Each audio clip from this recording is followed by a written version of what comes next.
It's manga time once again, and we have Fairy Tail chapter 311, The Country Until Tomorrow.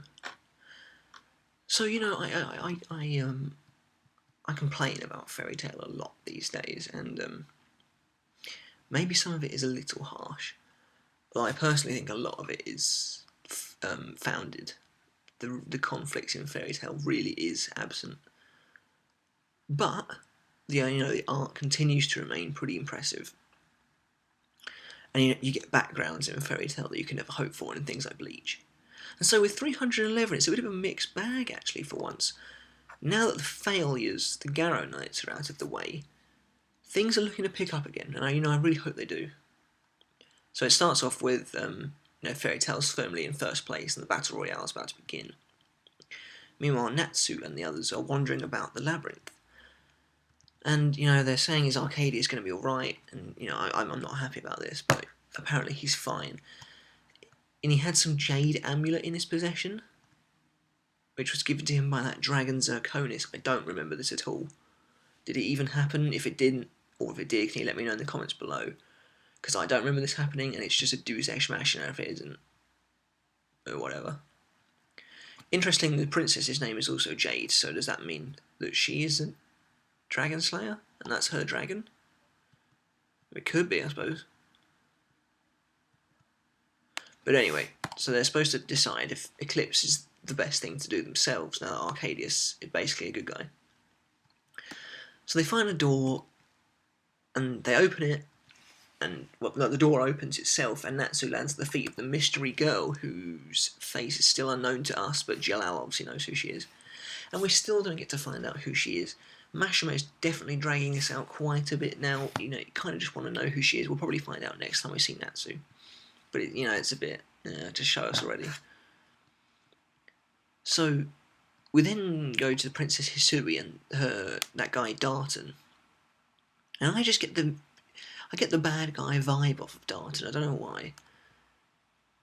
But she's not happy that Darton's there. Basically, she's not happy that he threw Arcadius into the Pitfall Palace.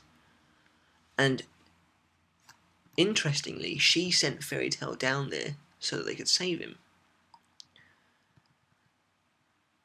So she's the one who really wants the Eclipse plan to go ahead, Eclipse plan the second.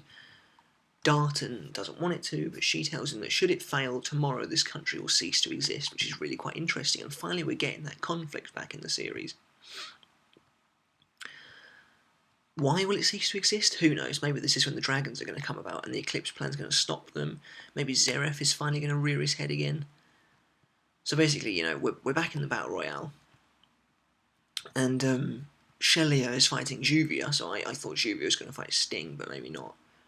But the first predicted it, so that kind of makes me think that Juvia's going to win, but she just wants Shelia to be occupied, so that obviously... So using Juvia is a good idea, because Juvia is probably the weakest person in their team they've got out there at the moment, I'd say. And then we get to the bit of the chapter that's actually really good. Erza searches for Minerva, and suddenly she's attacked by Kagura. You get some really awesome scenes, and you discover that Mavis's predictions were off, which I was very happy about, because I didn't want the whole thing to just be dictated by her predictions. And you get some really cool sword fighting scenes between Erza and Kagura. And then suddenly, someone else jumps into the battle, and Minerva arrives, and you've got this threesome between Erza, Kagura, and Minerva, and it's going to be possibly, if Mashima does it right, I'm really hoping he does, this could be one of the best fights in the series. Who's going to come out on top? Minerva, Kagura, or Erza? For reasons that are pretty obvious, my money's on Erza. However, it's going to be interesting because, Minerva's ridiculously powerful, Kagura is ridiculously powerful, and we've been waiting to see those two characters fight properly now since the beginning of this arc. I personally think Minerva...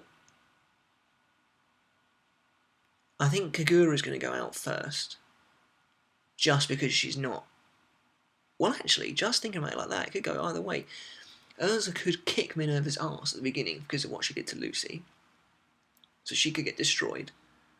And then it could come down to Erza and Kagura, because Kagura hates Jalal. That could lead to some emotional conflict. Or Kagura will go out first, and it will leave Minerva and Erza, because they've got emotional conflict there as to the fate of Fairy Tail. So I'm really looking forward to that. It was just a set-up chapter, so I'm just going to give it a 7. Not a lot happened. Hopefully we're going to get answers to who the person was with the hood on. Hopefully we're going to get to see this fight continued next time. So, what did you think? Let me know in the comments below. Did you enjoy the chapter? Do you like the way the fight's set up for next week? Don't forget to subscribe. Follow me on Twitter, twitter.com/Mr212304. And until then, I'll see you next time. Hopefully my reviews will be out earlier next week. I've had a bit of a busy week this time. But until then, see you next time.